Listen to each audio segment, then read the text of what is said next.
Why I am an atheist book summary इन हिंदी।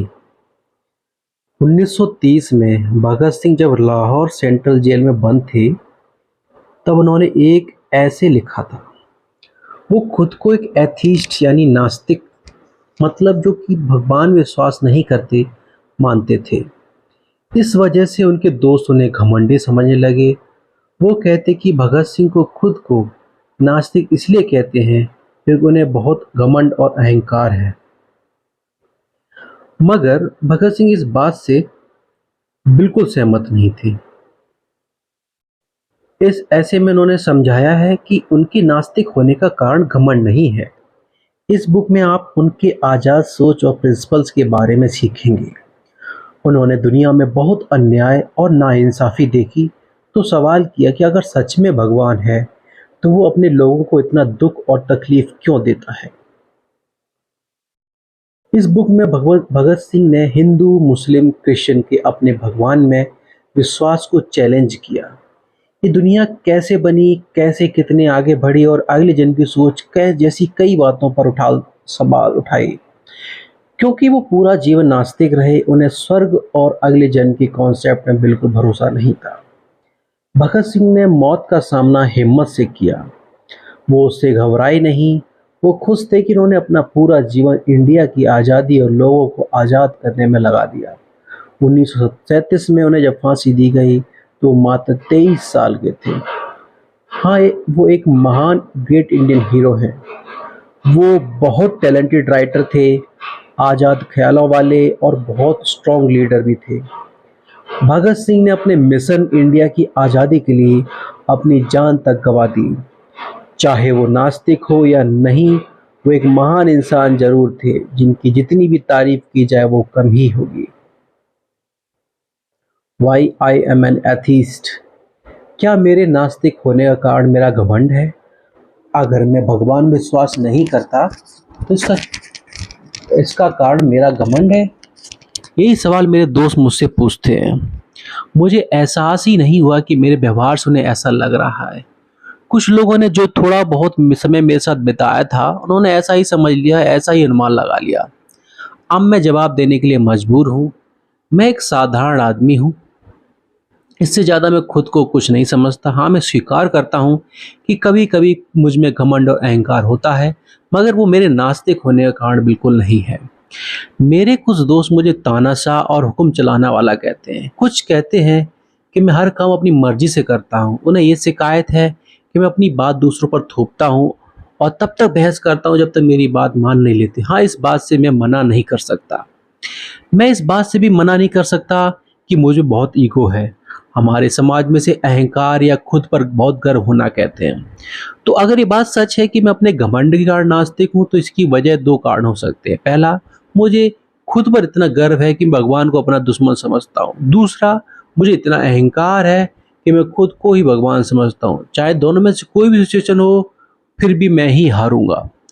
अगर पहला statement सच है तो मैं खुद को भगवान का दुश्मन समझूंगा तो सही मायने में नास्तिक तो हुआ ही नहीं। ऐसा इसलिए क्योंकि खुद को उसका दुश्मन कहने के लिए मुझे इस बात को मानना होगा कि भगवान सच में है। और अगर दूसरा स्टेटमेंट सच है तब मुझे भगवान के होने की बात पर विश्वास करना होगा कि ऊपर कोई भगवान है जो पूरे यूनिवर्स को देख रहे हैं। तो ये कहना है कि भगवान का दुश्मन हूँ या मैं खुद भगवान का अवतार हूँ का मतलब है कि भगवान के होने पर विश्वास करता हूँ। ये बात बिल्कुल झूठ है। मैं बिल्कुल नहीं मानता कि कोई भगवान होते हैं, इसलिए मैं अहंकारी नहीं हूँ। मैं खुद को भगवान नहीं समझता। मुझे भगवान या किसी डिवाइन एनर्जी के होने पर कोई विश्वास नहीं है। तो मैं साफ साफ बता देना चाहता हूँ कि भगवान नहीं होते हैं। मेरे दोस्तों ने मेरे बारे में ऐसा कैसे सोचा? उन्हें क्या लगा कि मैं घमंडी हूँ इसलिए नास्तिक बन गया? मैं कोर्ट में चल रहे ट्रायल की वजह से पॉपुलर हुआ। दिल्ली में हुए बॉम्ब ब्लास्ट और लाहौर कॉन्स्पिरेसी केस की वजह से लोग मेरा नाम जानने लगे। मेरे दोस्तों को लगा कि ये पॉपुलैरिटी मेरे सर पर चढ़ गई है। तो चलिए मैं आपको सच बताता हूँ, मैं नास्तिक अचानक या अभी नहीं बना हूँ। मैं जब कॉलेज में था तब से नास्तिक हूँ। मैं उन दोस्तों से नहीं मिला हूँ जो मुझ पर घमंडी होने का इल्ज़ाम लगाते हैं। मैं अच्छा स्टूडेंट नहीं था तो खुद पर गर्व करने का तो सवाल ही नहीं उठता। मैं पढ़ाकू या होशियार नहीं था, ना ही मैं मेहनती था। मैं बहुत शर्मीला लड़का था जो अपने फ्यूचर को लेकर हमेशा नेगेटिव ही सोचता था। हाँ, मैं ये कह सकता हूँ कि मैं शुरू से नास्तिक नहीं था। मेरे दादा आर्य समाज से हैं। मैं उसी समाज की सोच और विश्वास के बीच पला बड़ा हूँ। मेरे परवरिश आर्य समाज की सोच के हिसाब से हुई है। मेरी प्राइवेट एजुकेशन के बाद मैंने लाहौर के डीएवी स्कूल में एडमिशन लिया। स्कूल के पहले साल में स्कूल के बोर्डिंग हाउस में मैं रहा। उस समय भगवान से सुबह शाम प्रार्थना किया करता था। मैं घंटों तक गायत्री मंत्र पढ़ा करता था। मैंने भगवान का पक्का भक्त था। उसके बाद मैं अपने फादर के साथ रहने लगा। वो बहुत खुले विचार के थे, हमेशा आगे की सोचते थे और दूसरों की भलाई सोचते थे। मुझे उनसे ही आज़ादी के लिए लड़ने की इंस्पिरेशन मिली। हालांकि वो मुझे रोज़ प्रार्थना करने के लिए कहते थे। जब नॉन कोऑपरेशन मूवमेंट तेजी से बढ़ रहा था, मैंने एक नेशनल कॉलेज में एडमिशन लिया। वहाँ मैं और भी ज़्यादा खुले विचारों का हो गया था। मैं बहुत गहराई से सोचने लगा। लंबे समय से चली आ रही सोच और पूरे सिस्टम पर मैं सवाल उठाने लगा। मैं भगवान से जुड़ी बातों पर सवाल उठाने लगा। मैंने अपने बाल बढ़ाकर लंबे कर लिए थे। मैं हर बात का विरोध करने लगा था। मैं पुरानी कथाओं और रिलीजन से जुड़ी बातों की बात बुराई करने लगा था, उन्हें दोष निकालने लगा था। मगर मैं तब भी भगवान के होने में विश्वास करता था। बाद में रिवॉल्यूशनरी पार्टी का मेंबर बन गया। जो मेरे पहले लीडर थे, उन्हें भगवान के होने में डाउट था, लेकिन उन्होंने कभी ये नहीं कहा कि भगवान नहीं है। जब मैं उनसे पूछता था कि वो कहते थे, अगर प्रार्थना करना चाहते हो तो करो, मुझे लगता है इस तरह की सोच में दम नहीं है। जो मेरे दूसरे लीडर थे, भगवान विश्वास करते थे। उनका नाम सचिंद्र नाथ सान्याल था। उन्हें कराची कॉन्स्पिरेसी के लिए सजा सुनाई गई थी। उन्होंने एक बुक लिखी थी जिसका नाम बंदी जीवन था। उसमें उन्होंने भगवान के बारे में बहुत अच्छी बातें लिखी है। उन्होंने भगवान में गहरा विश्वास दिखाया है। वेद में भगवान के बारे में जिस तरह लिखा गया है, उसका प्रभाव उन पर हुआ और वो भी भगवान में बहुत विश्वास करने लगे। मैं बताने की कोशिश कर रहा हूँ कि रिवॉल्यूशनरी पार्टी में सबकी सोच नास्तिक जैसी नहीं होती। सब अलग अलग विचार वाले थे। यहाँ तक कि काकोरी कांड में जिन 4 लोगों को गिरफ्तार किया गया था, उन शहीदों ने अपनी आखिरी पलों में प्रार्थना की थी। राम प्रसाद बिस्मिल भी आर्य समाज के थे। राजेंद्र लाहिरी ने अपनी मौत से पहले गीता और उपनिषद में लिखे श्लोक और भजन गाए थे। उनमें से सिर्फ एक ही था जिसने कभी प्रार्थना नहीं की थी। उसका नाम, उनका कहना था कि हम इंसानियत को ठीक समझ ही नहीं पाए और अलग अलग रिलीजन हमारी नासमझी और कमियों की वजह से बना है, मगर उन्होंने कभी नहीं कहा कि भगवान है ही नहीं। जब मैंने पहली बार पार्टी ज्वाइन की थी, तब एक मस्त मौला खुले विचारों वाला लड़का था। मेरे लीडर्स को जो मुझे सिखाते थे, मैं उसे फॉलो करता था। मगर उन सब के जाने के बाद ये रिस्पॉन्सिबिलिटी हमारे ऊपर आ गई थी, नई जनरेशन पर। कुछ ऐसे लोग थे जो हमारा मजाक उड़ाया करते थे। ऐसे भी लोग थे जिन्हें हमारा मकसद और हमारी पॉलिटिकल पार्टी की ताकत और भरोसा नहीं था। बस यहीं से मुझे एक नया मोड़ मिला। मेरी सोच बदल गई। मेरा नया स्लोगन पढ़ो बन गया। अगर आप पढ़े लिखे हो तो ये आपको सामने वाली की बात समझ, सही जवाब देने का ज्ञान और समझ मिल जाती है। अगर आप पढ़े लिखे होंगे तो आप रिवॉल्यूशनरी पार्टी के विचारों और सोच को खत्म होने से बचा सकेंगे। और मैंने बिल्कुल ऐसा ही किया। हमारे पुराने लीडर्स ने सिर्फ ताकत का इस्तेमाल किया था, मगर मुझे ये समझ में आ गया कि विचार ज़्यादा ताकतवर होते हैं। पढ़ाई लिखाई करने से हमें नॉलेज मिलती है। हम कई सुनी बातों पर ऐसी विश्वास नहीं कर लेते। इस तरह अपने अंधविश्वास बच सकते हैं। मैंने अपने साथियों को रियलिटी को अपनाने के लिए कहा, कहीं सुनी बातों को नहीं। जब मैं लीडर बना, मैंने अपने मेंबर से कहा कि जब और कोई तरीका ना हो अपनी बात आगे रखने का, बस तब वो ताकत का इस्तेमाल कर सकते हैं, क्योंकि ये ज़्यादा ज़रूरी है कि वो स्ट्रगल का असली मतलब समझें। उन्हें पहले हमारे स्ट्रगल के पीछे का कारण और प्रिंसिपल को समझने की ज़रूरत है। मैंने अनार्की और कम्युनिज्म के बारे में पढ़ा है। मैंने लेनिन, मार्क्स, ट्रॉट्स्की के बारे में भी पढ़ा है। मैंने उन लोगों के बारे में पढ़ा जो अपने देश में बहुत बड़ा बदलाव लाने में सफल हुए थे। वो सब नास्तिक थे। 1926 तक मुझे क्लियर हो गया था कि भगवान के होने की बातें और सोच में कोई लॉजिक नहीं है। अगर रियलिटी के प्रिंसिपल के नज़रिए से देखें तो ऐसा सोचना भी इम्पॉसिबल लगता है कि कोई भगवान है जिन्होंने पूरी यूनिवर्स और इस दुनिया को बनाया और वैसे देख रहे हैं। अगली जो घटनाएं मेरे साथ हुई, मैंने सबका सामना एक नास्तिक की तरह किया। 1927 लाहौर में मुझे अरेस्ट किया गया। मैं बहुत हैरान हुआ। मुझे तो पता भी नहीं था कि पुलिस मुझे ढूंढ रही है। मैं गार्डन के पास से गुजर रहा था जब पुलिस वाले मुझे चारों तरफ से घेर लिया। मैं बहुत शांत था। मेरे मन में कोई भावना नहीं चल रही थी। मैं ना तो गुस्से में था, ना घबराया हुआ था। मैं चुपचाप उनके साथ चल दिया। मुझे पुलिस स्टेशन ले जाया गया, जहाँ मुझे 1 महीने तक बंद रखा गया। पुलिस को लग रहा था कि मैं काकोरी पार्टी से जुड़ा हुआ हूँ। उन्होंने कहा कि मैं लखनऊ में इसलिए हूँ क्योंकि कोर्ट में ट्रायल शुरू हो गई है। उन्होंने ये भी कहा कि शहीदों को भगाने के प्लान में भी मैं शामिल था। पुलिस ने मुझ पर इल्ज़ाम लगाया कि कुछ मेंबर के साथ मिलकर मैंने बम जमा किए हैं और इसे टेस्ट करने के लिए उस 26 में दशहरा फेस्टिवल के समय से ब्लास्ट किया। पुलिस ने मुझे कहा कि अगर मैं उन्हें रिवॉल्यूशनरी पार्टी में चल रहे काम और बातों की खबर दूंगा तो मुझे छोड़ देंगे और कोर्ट में मेरे केस को बंद कर दिया जाएगा। मैं उनके प्रपोज़ल पर बहुत हँसा, मुझे उनकी किसी बात पर भरोसा नहीं था, मुझे पता था ये सब बस एक जाल है। मेरी ही तरह कोई भी दूसरा रेलवे सोच का आदमी कभी भी मासूम लोगों पर बॉम्ब ब्लास्ट करके उन्हें घायल नहीं कर सकता।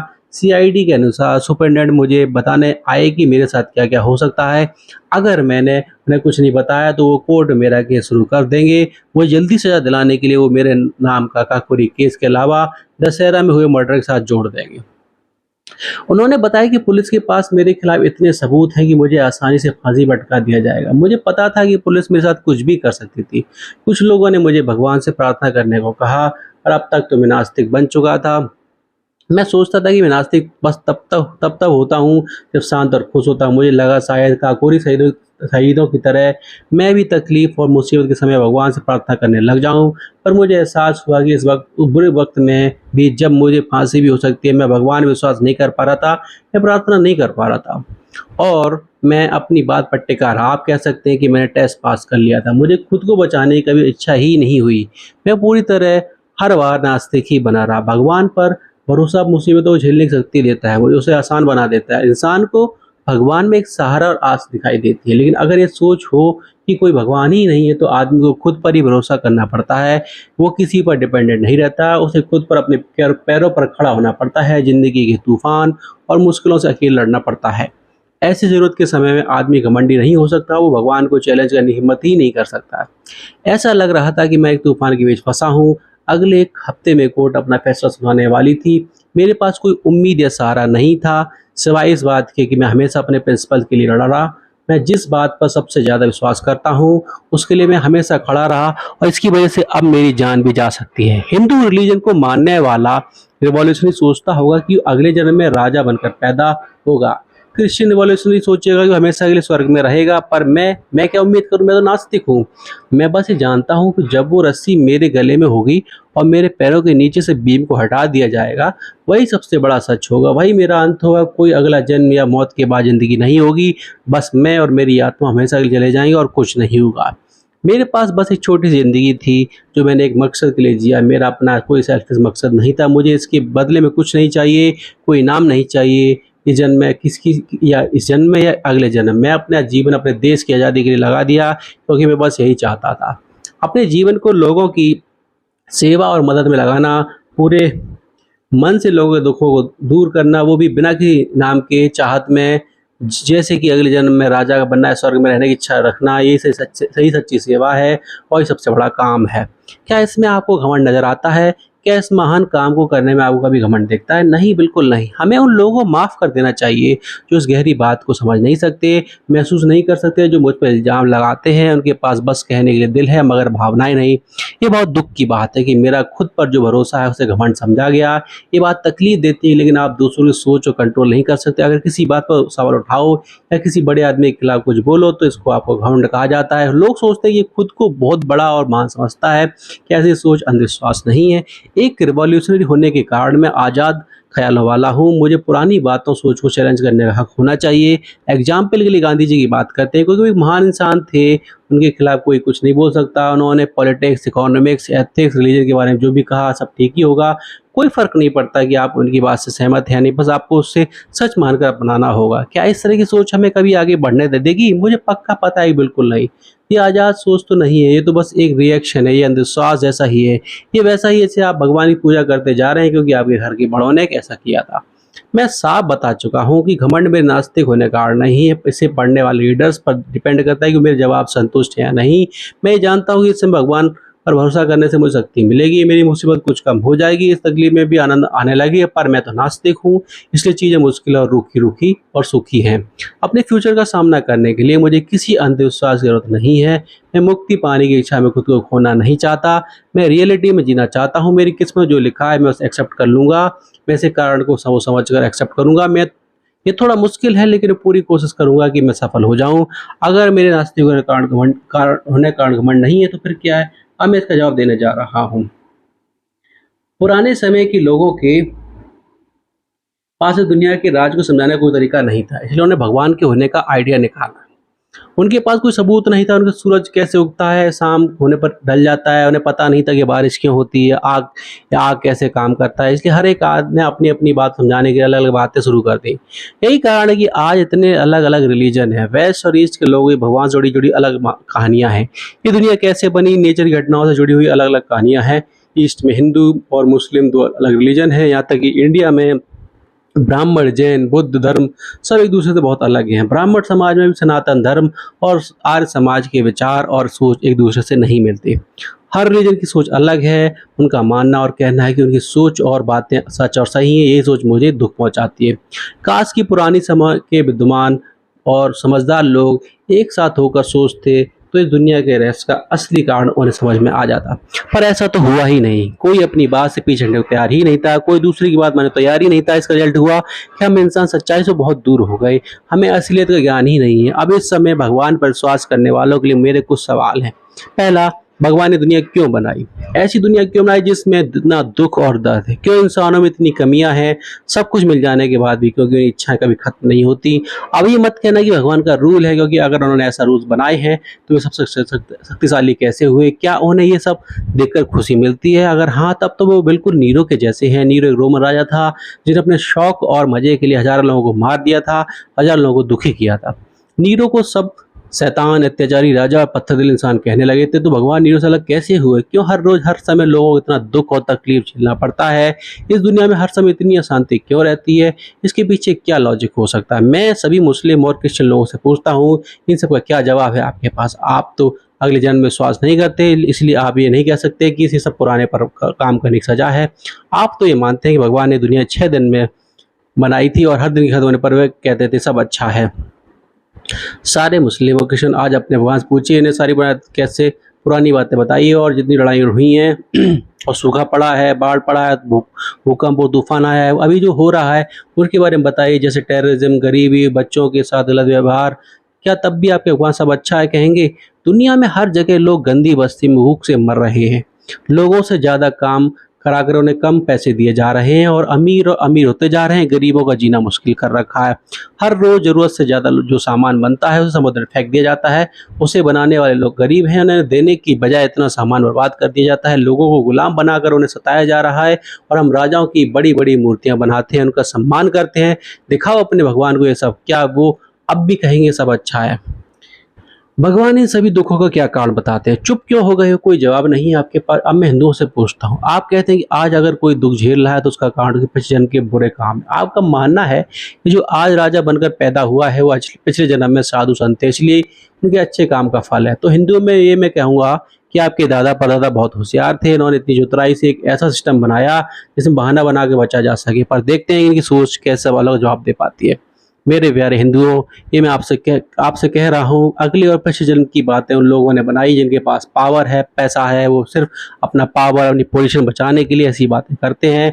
वो अपने से नीचे जो लोग हैं उन्हें जताना चाहते हैं कि वो सुखी हैं, क्योंकि पिछले जन्म में उन्होंने अच्छे काम किए थे और वो गरीब हैं क्योंकि उन्होंने सिर्फ पाप किया था।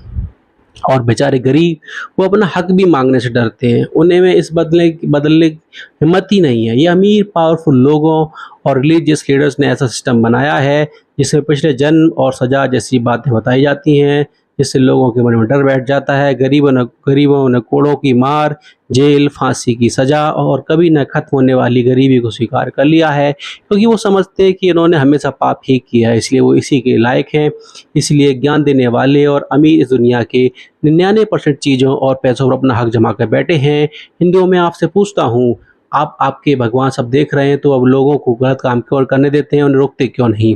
अगर वो चाहें तो उन्हें रोक सकते हैं, क्योंकि जंग में मासूम लोगों की जान चली जाती है। उन्होंने खुद ऐसे राजाओं को क्यों नहीं मारा, जिनके उनके अंदर की बुराई क्यों नहीं मारा? भगवान ने ये जंग होने से रोकते क्यों नहीं? भगवान ब्रिटिश सरकार का मन क्यों नहीं बदल देते? क्या कि वो खुद ही भारत को छोड़कर चले जाएं?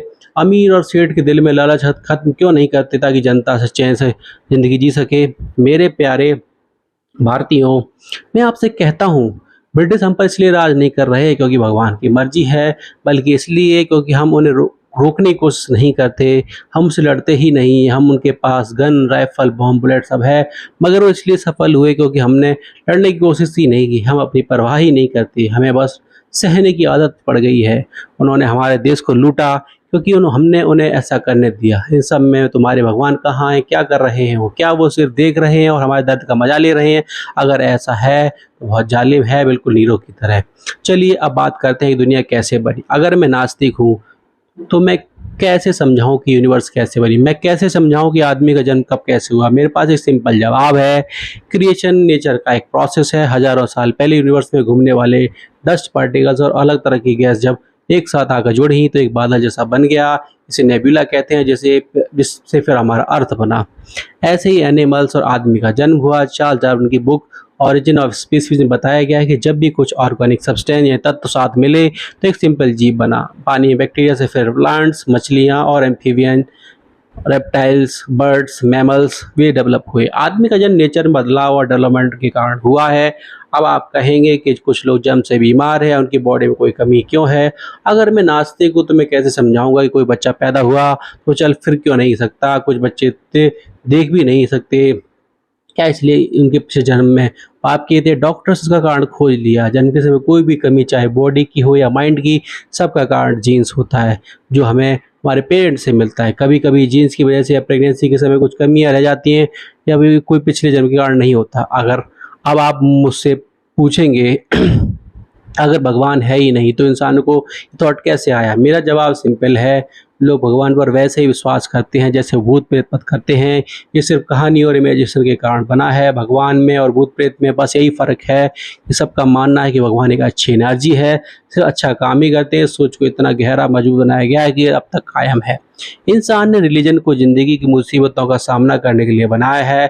उसने भगवान को माता, पिता, भाई, बहन का नाम दिया ताकि अगर कभी भी बिल्कुल अकेला पड़ जाए, जब जब सब दोस्त और फैमिली साथ छोड़ दे, तब भी उसे लगे ऊपर कोई है जो हमेशा उसके साथ है, और भगवान बहुत शक्तिशाली है जो कभी धोखा नहीं देगी। इस सोच से इंसानों को शांति मिलती है, वो कभी अकेला नहीं होगा, भगवान उसका साथ कभी नहीं छोड़ेंगे। पुराने समय के लोगों को इस सोच से मदद मिलती थी, इसलिए हम कह सकते हैं कि इंसान ने भगवान विश्वास इसलिए किया ताकि वो उनके दुख को खत्म करने में उनकी मदद कर सके।